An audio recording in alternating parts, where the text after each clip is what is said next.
देखिए बेटा, हमारा टॉपिक चल रहा था सरयू काव्य खंड का अध्याय 10 कुरुक्षेत्र तृतीय सर्ग से। इसमें महाभारत के प्रसंग के माध्यम से और जो है कवि ने आधुनिक संदर्भ में शासन की व्यवस्था और उसकी रीति नीति के विषय में बताने का प्रयास किया है।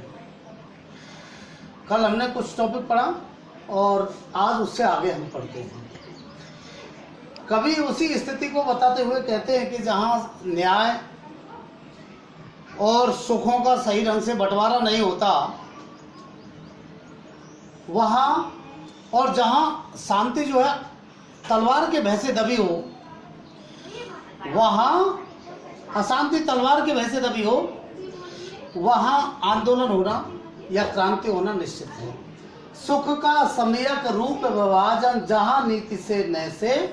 संभव नहीं, अशांति दबी हो जहाँ खड़क के भय से। कवि कहते हैं कि जहाँ सुख का सम्यक रूप विभाजन नीति से और न्याय से संभव नहीं होता, मतलब सुखों का सही ढंग से बंटवारा नहीं होता, अधिकार और कर्तव्यों का सही ढंग से बंटवारा नहीं होता, जहाँ सभी के सुखों का नीति और न्याय से बंटवारा संभव नहीं होता, और जहाँ लोगों में जो अशांति है, शासन के विरुद्ध जो अशांति है,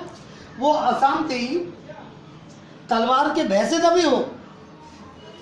और जहाँ जो सत्ताधारी हैं, जो शासक वर्ग है, वो शासक वर्ग जहाँ अनीति पद्धति को पालते हो। कौन सी पद्धति को? अनीति पद्धति को, मतलब शासक वर्ग अनीति के आधार पर शासन करते हो, अन्याय के आधार पर शासन करते हो, और जहाँ सूत्रधर हो समाज के अन्यायी विचारी, और जहाँ समाज के जो सूत्रधार हैं, समाज के जो है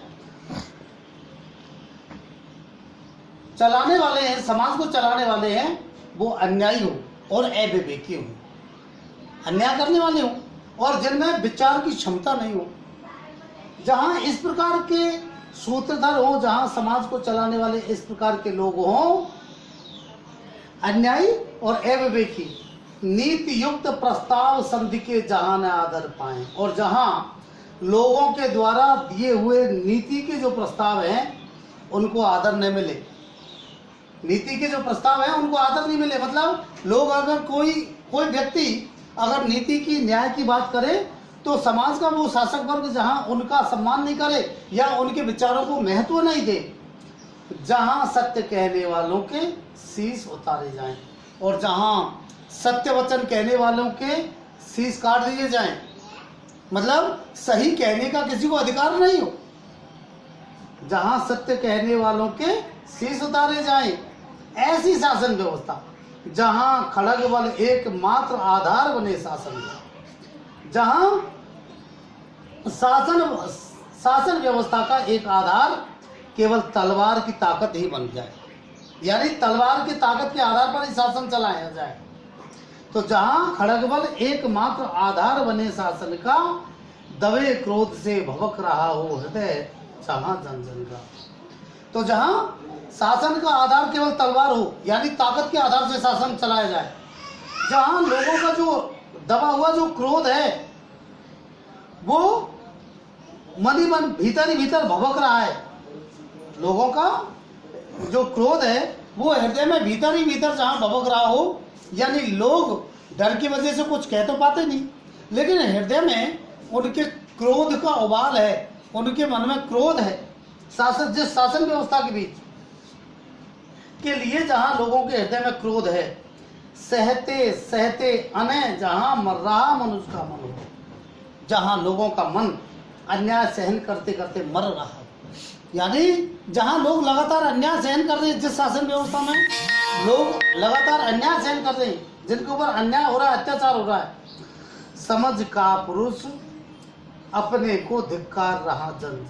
जहाँ जन जन, और जहाँ जो मनुष्य हैं, लोग हैं, जहाँ अपने आप को कायर पुरुष समझ करके धिक्कार रहे हो। कैसे पुरुष समझ करके?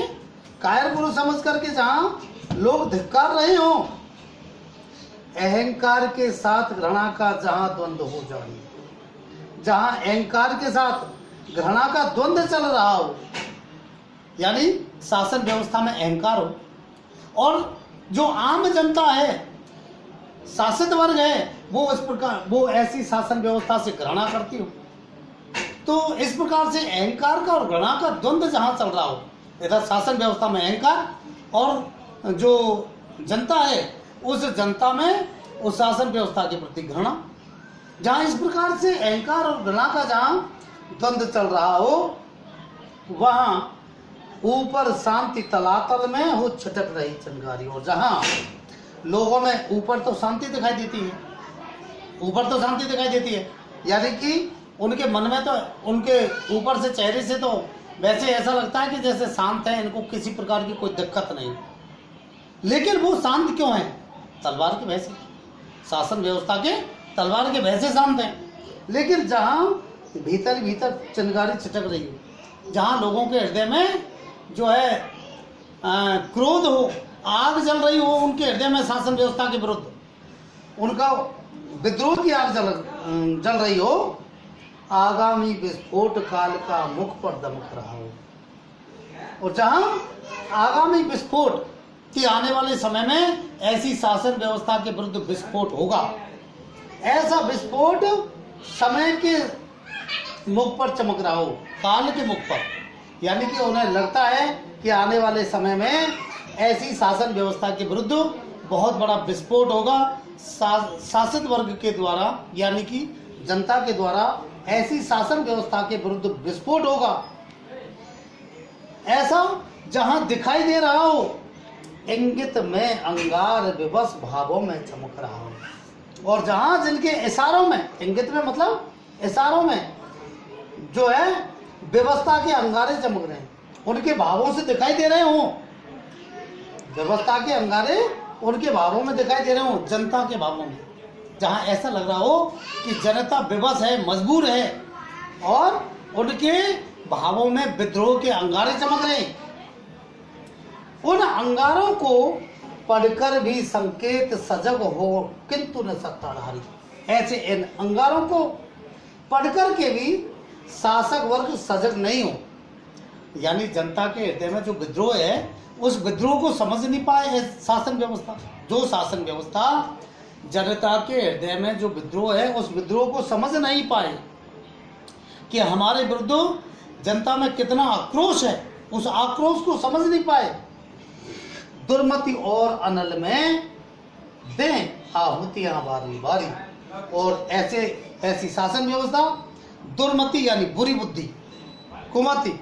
और उस कुमति और उनके क्रोध की आग में बार बार आहुतियां देते हो, बार बार आहुतियां देते हो, मतलब दुर्मति के काम करते हो, कुबुद्धि के काम करते हो, और उनकी क्रोध की आग को और ज्यादा भड़काते हो, उनके क्रोध की आग को और ज्यादा भड़काते हो। आहुतियां बारी बारी, कभी नए शोषण से, कभी उपेक्षा, कभी दमन से। इस प्रकार कभी तो वे जनता का शोषण करते हो, कभी तो जनता का तरह तरह से शोषण करते हो, कभी जो है जनता की उपेक्षा करते हो, उनके भावों की उपेक्षा करते हो, उनके अधिकारों की उपेक्षा करते हो, यानी उनकी तरफ ध्यान नहीं देते हो, और कभी उस जनता के ऊपर दमन करते हो, कभी दमन से, कभी उस जनता का दमन करते हो, और अपमानों से, कभी कभी सर्वेद वचन से, कभी उस जनता का अपमान करते हो, ऐसी शासन व्यवस्था, कभी उस जनता का अपमान करती हो, और कभी जो है बाण के समान बेधने वाले, चुभने वाले वचन कहते हो, कभी बाण के समान जो है तीखे वचन जनता के लिए बोले जाए, जिस शासन व्यवस्था के द्वारा उस शासन व्यवस्था के विरुद्ध विद्रोह होना निश्चित है, ऐसी शासन व्यवस्था के विरुद्ध विद्रोह होना निश्चित है। तो इस प्रकार से वो जो है भीष्म पिता में उनको, युधिष्ठिर को समझा रहे कि शासन व्यवस्था किस प्रकार की होनी चाहिए, किस शासन व्यवस्था के विरुद्ध जनता का आक्रोश फूटता है। तो इस प्रकार से वो इसको समझा रहे। अच्छा, उस समय अंग्रेजी शासन था जिस समय ये लिखी गई थी। तो यहाँ एक प्रकार से कवि ने अंग्रेजी शासन की जो रीति नीति है उसकी भी वंचना की है कि भाई अंग्रेजी सरकार के द्वारा भारतीय जनता के ऊपर विद्रोह जो है अत्याचार किया जा रहा था, दबाया जा रहा था भारतीय जनता को, तो उसके ऊपर भी जो है व्यंग्य किया है एक प्रकार से। इस प्रकार ये जो भाषा है तत्सम प्रधान खड़ी बोली हिंदी भाषा है। भाषा में लाक्षणिकता है और परिकर और आक्षेप अलंकार है, अनुप्रास है, काव्यलिंग है, रूपक आदि अलंकार है। पुनरुक्ति प्रकाश है यहाँ जन जन में, और जो है इसमें पुनरुक्ति प्रकाश अलंकार है। तो इस प्रकार से इससे आगे इस चैप्टर को अपन पढ़ाएंगे कल।